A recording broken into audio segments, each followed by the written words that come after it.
Hello everyone, welcome back to A4 Analysis. This is the third episode of Study Statistics with me. Today we will be revising probability in just 15 minutes. Can you imagine? So probability is the basis for inferential statistics. Let's see the first method of assigning probability. The first method is, of course, classical method. Here we denote probability as P of E or probability of the event E. This is also known as marginal probability, where the marginal probability is when it is actually a ratio where there will be a subtotal divided by a total amount. So here the subtotal is actually NE. N is the number of outcomes in which the event has occurred, and capital N is the total number of possible outcomes of an experiment.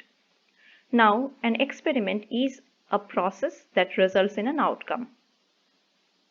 An event is one of the outcomes. Like the outcomes of experiments are called as events.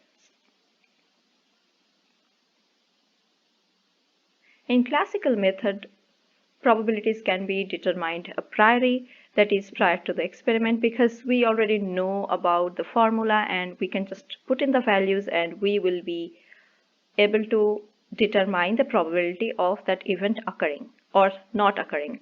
Since NE, or the number of outcomes in which the event occurs, can never be greater than the total number of outcomes, which is capital N, our PE, or the probability, will always lie between 0 to 1 range, where 1 will happen when in every outcome we get the event, and 0 is the case when we don't get the event in any of the outcomes.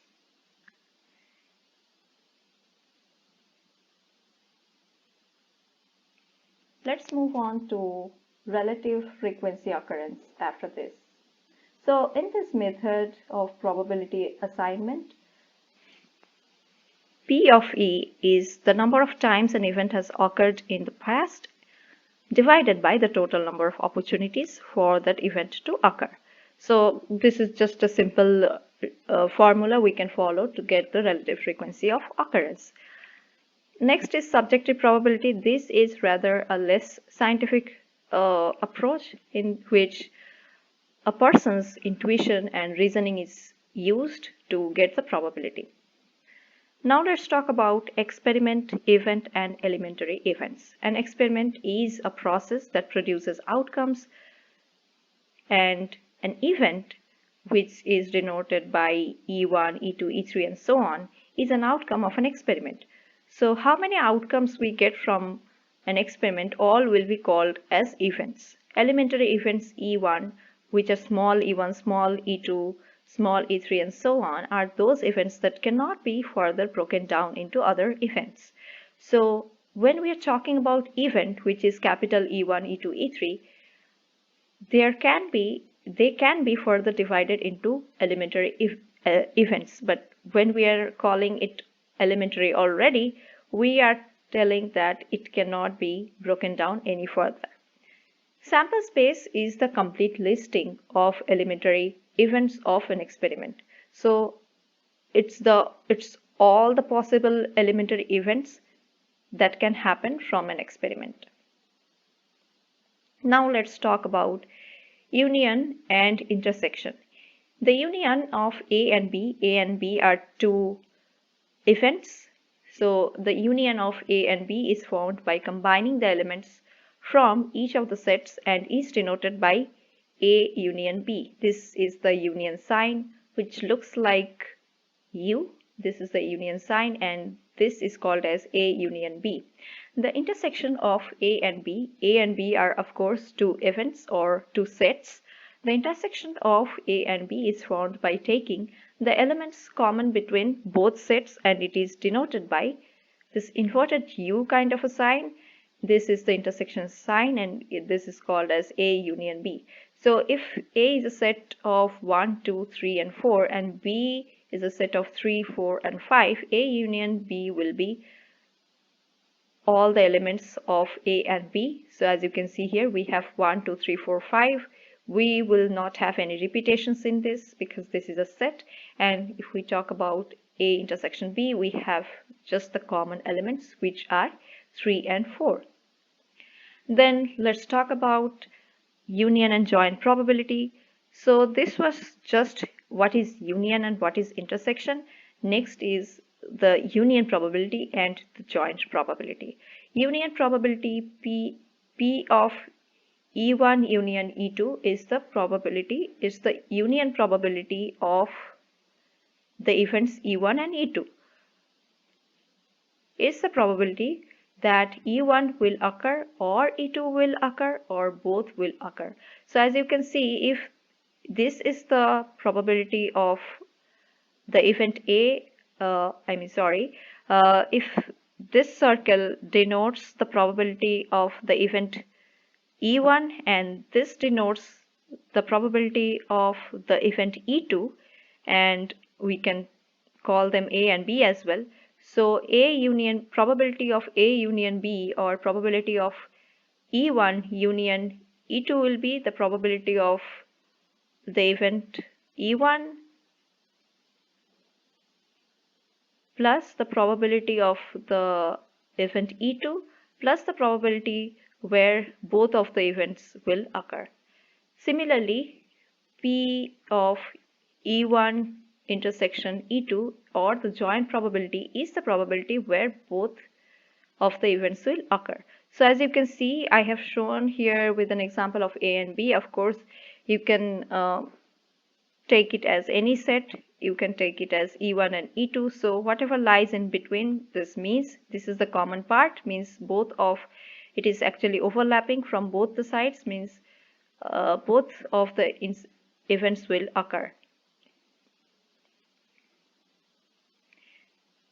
Next we have conditional probability. The conditional probability of A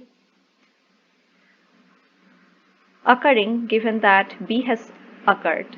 The probability of A occurring given that B has occurred. So this is the conditional probability, P of A given B, or this is the formula actually by which we can calculate conditional probability.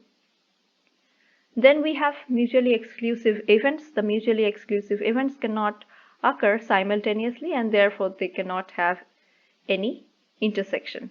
So for mutually exclusive events, we have intersection probability of A intersection B equal to 0. Now let's talk about independent events. So if occurrence or non-occurrence of one event does not affect the occurrence or non-occurrence of another event, then these two events can be called independent of each other, or they are together independent events. So in that case, if we want to know if A and B are independent events, and if we want to know probability of A occurring given B has occurred, will be probability of A occurring. It will not have any impact from the event B occurring. Similarly, probability of B occurring given that A has occurred, this P of B given A is equal to P of B, which is just plain probability of the event B occurring. Next is collectively exhaustive events. A list of collectively exhaustive events contains all possible elementary events of an experiment. So the experiment will give a lot of outcomes. So the list of all the collective exhaustive events will be the collective, that's what we are talking about here. Next we have complementary events. So complementary events is when all the elementary events of an experiment that are not in A comprise its complement. So P probability of A complement is equal to 1 minus probability of A. So all the outcomes where A has not occurred will come as A complement. Then we have the counting rules. The NN counting rule is for an operation that can be done in M ways and the second operation that can be done in N ways, then two operations can occur in order in M into N ways. This is applicable and can be extended to 3 or more events as well. So first we talked about just two operations where the first operation can happen in m ways and the second can happen in n ways, and we can just multiply the numbers and we will get in order how many combinations are possible. In the same way, this idea can be extended to 3 or more events as well. Next is sampling from a population with replacement. In this counting method, sampling n items from a population of size capital N with replacement would provide n to the power n possibilities, where capital N is the population size and small n is sample size. So the possibilities will be capital N to the power small n, or the population size to the power sample size. This is for sampling from a population with replacement. So if the population size is capital N and every time we are sampling it we can have replacement, we can do it n to the power n or population size to the power sample size number of ways. Sampling from a population without replacement. In this counting method, sampling n items from a population size of capital N without replacement provides in NCN possibilities. This is NCN means out of capital N how many combinations are possible, how many combination of small n number of elements are possible. So this is the NCN combination formula. As you can see, this is capital N factorial by small n factorial by n minus n factorial. Then we have general law of addition. This is used for calculating union probability of two terms. As you can see here, probability of A union B is equal to probability of A plus probability of B minus probability of A union B. So we can go back and see this thing once more, where I have shown the union here.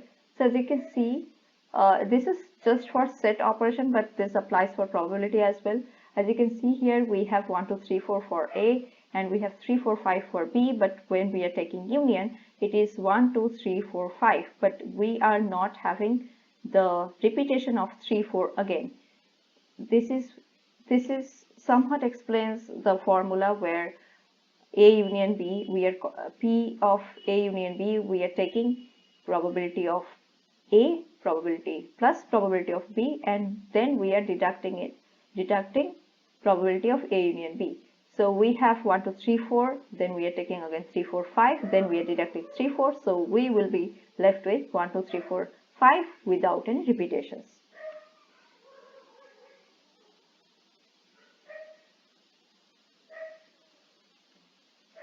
So this is the general law of addition. But in case we are talking about mutually exclusive events, of course for mutually exclusive events we don't have any intersection. They are completely two different sets or two different events. So this part will become 0 and our probability of A union B will be equal to probability of A plus probability of B. Next we have complement of an union, which is very simple. Probability of A union B, always the complement will be 1 minus the original probability. General law of multiplication is used for joint probability. So general law of addition was for union probability and general law of multiplication is for joint probability. So joint probability can be calculated by the given formula. If A and B are two mutually exclusive events, in that case the formula will be simplified and it will become probability of A intersection B will be equal to probability of A into probability of B. Now we have Bayes' rule. Bayes' rule is the formula that extends the use of the law of conditional probabilities to allow revision of original probabilities with new information. The numerator is